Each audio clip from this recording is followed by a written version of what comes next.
Sa taong ito, Lord God, na kanyang buhay, gamitin niyo siya mightily for your glory and for your honor.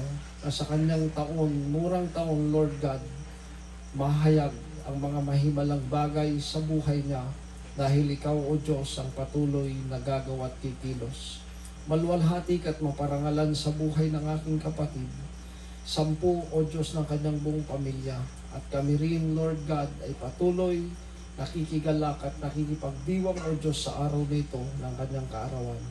Sambahin ka't dakilain o katas-taasan at kabanal-banalang Diyos. Maluwalhati at maparangalan. Purihin ka sa makapangyarihang pangalan po ng aming Panginoong Hesus. Amen. Amen. Thank you po, Pastor Ronald. Inihiling ko po si Pastor Delphine na ipag-pray po natin.